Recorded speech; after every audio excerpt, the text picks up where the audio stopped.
So, January is usually a month where we get actually a decent amount of rainfall over here in the Bay Area. Now, know that we've got a Mediterranean climate, so hot, dry, very long summer weather, and then a very short period during like December, January, February, maybe March that we get maybe about 20 to 25 inches of rain. That's like our entire rain for the whole year. But this year, January has been extremely dry. Probably one of the driest Januaries I've seen in like 10 years or so. But better late than never, they say, right? So I've got a checklist of like 4 or 5 things that I do whenever we are expecting rain after a long time. Let me turn the camera around and show you.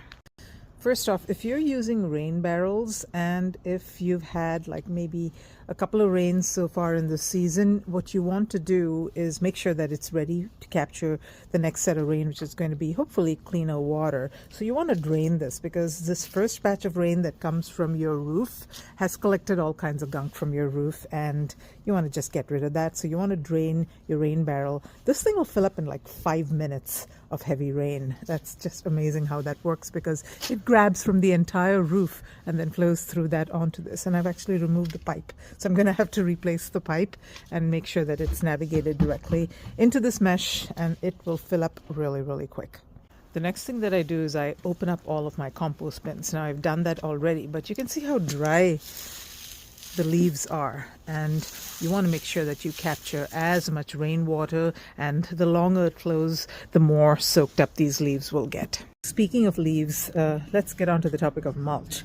Now leaves, or frankly any kind of mulch that you've got sitting on your beds, if you had a dry spell for a long period of time and after that you put the leaves on, those leaves are pretty hydrophobic and they let probably around 5 to 10% of moisture through. It's really amazing how a thick layer of mulch prevents water not just from evaporating but also from penetrating into the soil. So I do this actually after it has rained for a bit, and when there's a little bit of a gap I run outside and I kind of mess around with the top layer of my mulch so that I expose the next layer down and continue to absorb water. Also, if you've got like frost blanket protection and you're not expecting icy rains, it's probably a good idea to remove the blankets and let the water fall directly and moisten. All of these planters that I've got here, they would really appreciate the rain falling directly rather than being intermediated by a frost blanket. These are actually eggplants.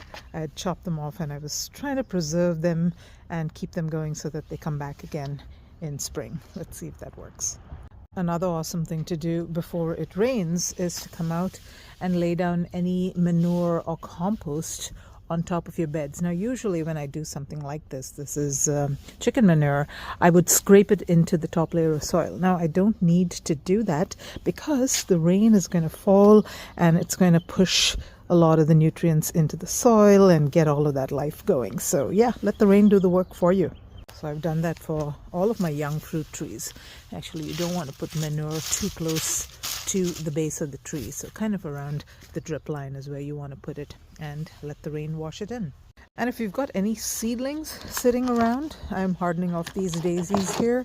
They're not going to appreciate being battered by heavy rain. So take them and put them inside your greenhouse if you have one. I'm going to be putting these in my sunroom or even somewhere, anywhere where they've got some kind of shelter, like under this planter right here. Also, if you have bags of fertilizer, manure, potting soil, especially if they are open, it's time to put them away somewhere where they're protected.